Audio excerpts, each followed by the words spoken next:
Hello, I'm Tom. I'm a 65-year-old run-walk runner. Today's video is going to be about how to stay fit when you're injured or recovering from injury.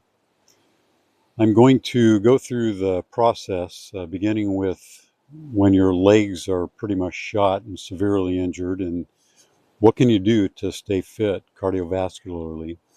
I'll include a few strength exercises, but primarily it's going to be cardio type exercises. Then I'll progress as your injury heals up and you're able to handle more and more and more until finally you're able to run again.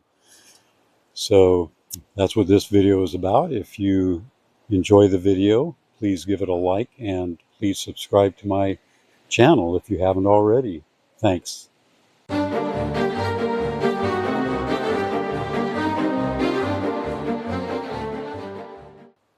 Okay, let's begin with when you are freshly injured. Let's assume that your legs are shot and you're barely able to walk without aggravating this injury. So let's begin there. There's a couple of aerobic or cardio exercises that you can do when you're in this state. First is swimming. If you have a pool nearby where you can swim laps, then swimming is a great way and possibly even therapeutic on those injured legs or hips. So your arms are basically doing the work, and this is assuming that your arms are healthy as well. So find a pool and just start swimming laps. Another exercise you can do when you're severely injured would be the arm bike or the arm cycling machine. The gym that I go to does have one of these things, and essentially you're doing cycling with your arms, typically in a seated position or maybe a standing position. Your legs, not eggs, your legs are basically stationary, not doing a thing, so it's all arm. You're cycling with your arms, and a lot of these machines will have tension, so you can increase the tension, make it a little bit more challenging. And that's one way to really get your heart rate up, and a great way to do cardio when you're in the gym. You can even purchase these things for a fairly reasonable price. So the arm bike. Another machine that you can use when your legs are freshly injured would be the rowing machine, but don't use your legs. What you can do is put each foot on each side of the rowing machine so that you're not doing the pushing with your legs. That way your arms and torso are doing all the work. So that'll give you a really good cardio workout on the rowing machine, just using your arms and torso. Let's say the process of recovery has been successful. You haven't completely recovered your legs. Maybe it's your knee, calf, hamstring. It's still a little bit injured, but you're beginning to recover. Well, you may be at a place where you can begin to use your legs a little bit. So one great place to start would be doing something called aqua jogging. Of course, you're going to need a pool that has a deep end, someplace where you can tread water, where your feet don't touch the bottom. And they do recommend that you wear a flotation belt, not a large amount of flotation, but just a small amount of flotation so that your head will basically be above water. And then you go about imitating running, the running motion. So your legs are actually doing some work, the same as you would do running, but it's an incredibly gentle way of working your leg muscles that are used for running. And you could possibly do this even when you're not fully recovered yet. Let me add something. Don't do any of these exercises unless you've talked to your doctor or physical therapist. I'm just suggesting things. I'm not an expert myself. At this point, I'd like to suggest an exercise when you are injured. If you're like me, when you're injured, you're probably doing a lot of sitting around between these cross-training exercises that I'm suggesting. And so you're doing a lot of sitting around, maybe you're watching TV, maybe you're reading. It's not recommended that you sit still in a chair or even stand still for more than 30 minutes at a time without doing some kind of movement, especially the calf muscles. The calf muscles are known as the second heart, and they actually improve circulation by pumping blood back upwards towards the heart. So the heart pumps blood, sends it down, and then as the calves move, they actually pump blood back up. And so they're very crucial in the whole circulation process. There's a couple of things you can do. First, if you do spend a lot of time sitting, what you can do is go for a walk. Try to go for a walk for 1 or 2 minutes every half hour or so that you've been sitting. That sometimes may be inconvenient. There's another exercise that is much more convenient, and you can do this exercise while you continue to sit. This would be a foot raise and lower exercise. You can just look at my little bit of video on that particular exercise. So you're raising your heel, lowering it, raising the toe, lowering it, while you're in a sitting position. So you just do that over and over for, 30 seconds or so. And that gets that calf working, so it's able to improve the circulation, send the blood back up through the body as well. So those are a couple of exercises that will improve circulation when you're doing a lot of sitting or doing a lot of motionless standing.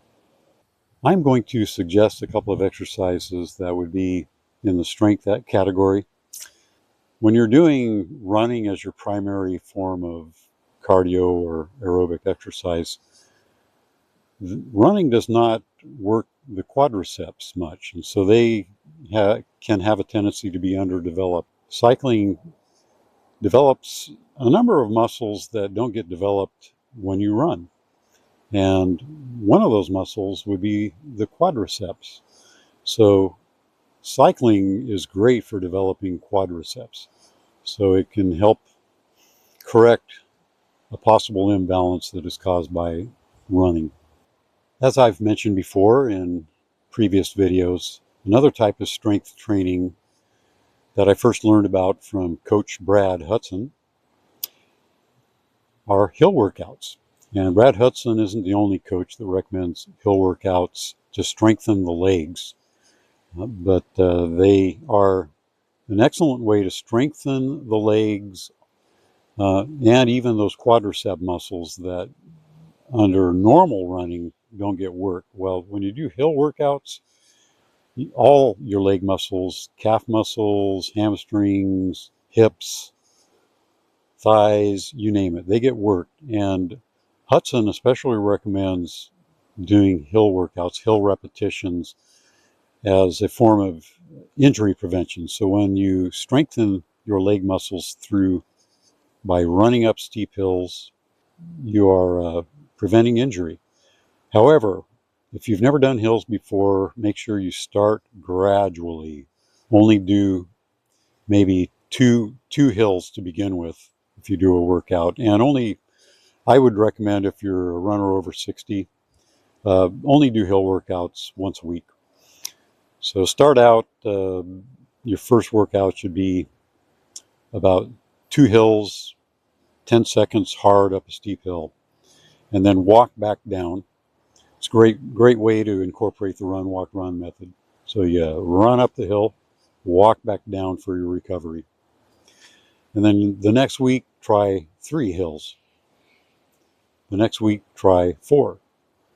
And maybe max 6 repetitions. So by the 4th or 5th week, 6th week, maybe you're up to 6 repetitions. And then you can gradually make the hills a little bit longer, so up to 30 seconds.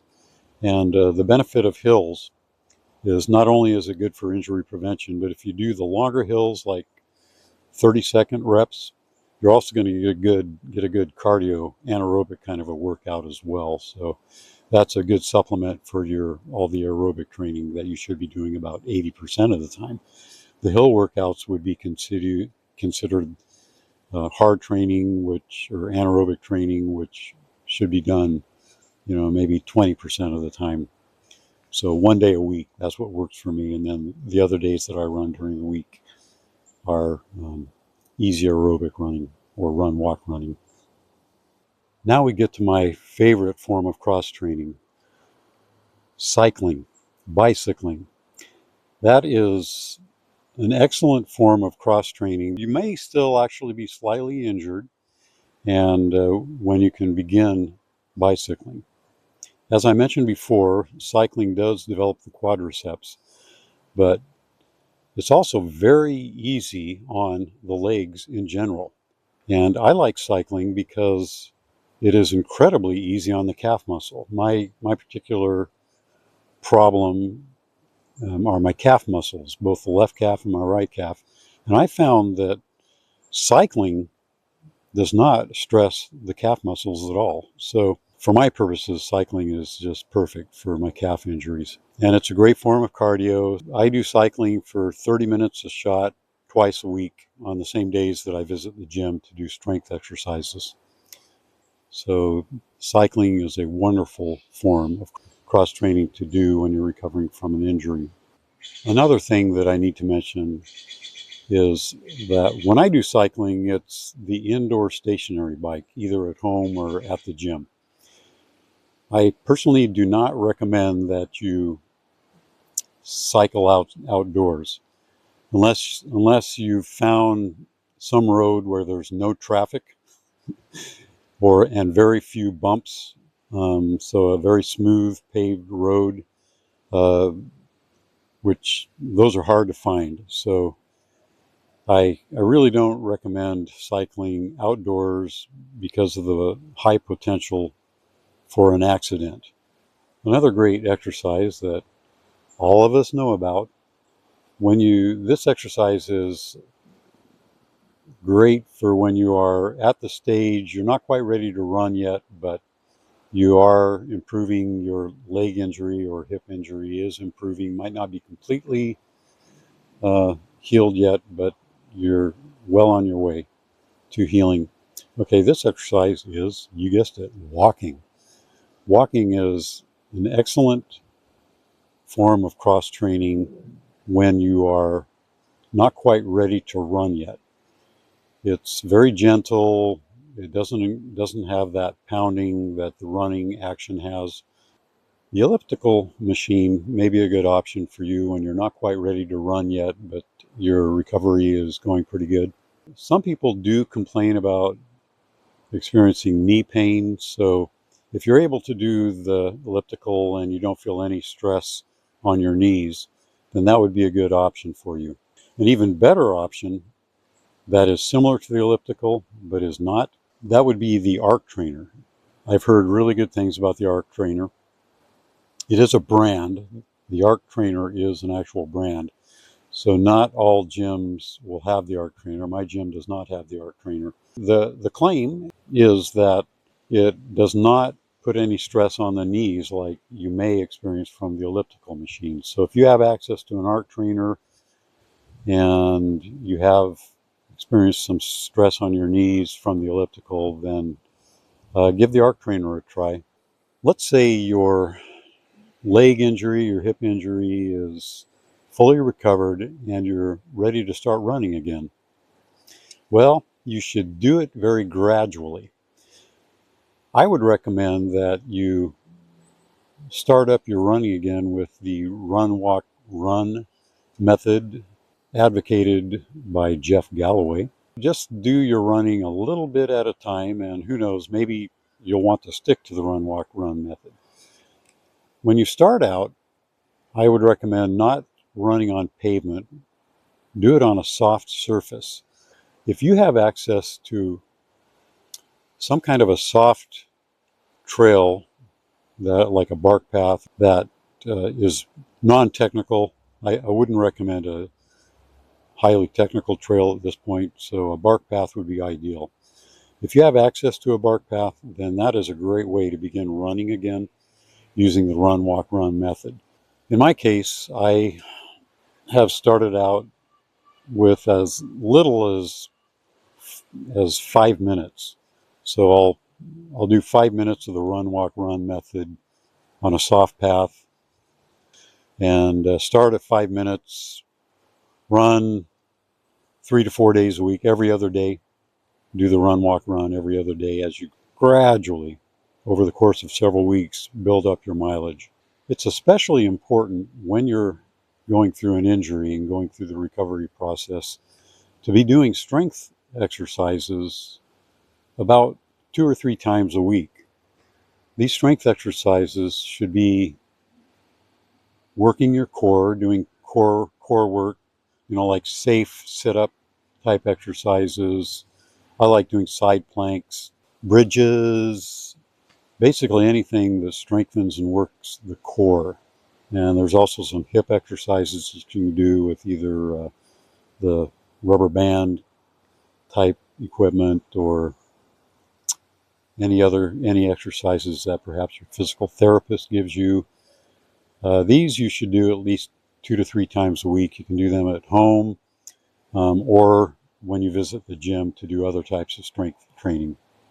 As I've mentioned before, I'm an injury-prone runner. I may not ever be able to train on pavement, although I must confess I'm going to attempt to race 5Ks on pavement at some point down the line. So you reach a point where there are certain things you can't do as a runner, and you may not ever be able to do those things. And that especially applies to older runners, those of us that are 60 or older. And along with this would be the run, walk, run method, which I am now advocating. I have come to a place where I don't think my legs can handle nonstop running anymore, at least as a steady diet. So that's I have now pretty much given up on doing nonstop running. Maybe occasionally, as I just mentioned, if I'm running a 5K, that'll be my single biggest risk for getting injured, but we'll give it a try in the near future. Make sure I'm well rested and strong and don't have any niggles before I attempt those 5Ks. That's it for now, folks. If you found this video helpful, please give it a like, and I invite you, if you haven't already, to subscribe to my channel. Thanks again, and have a great week.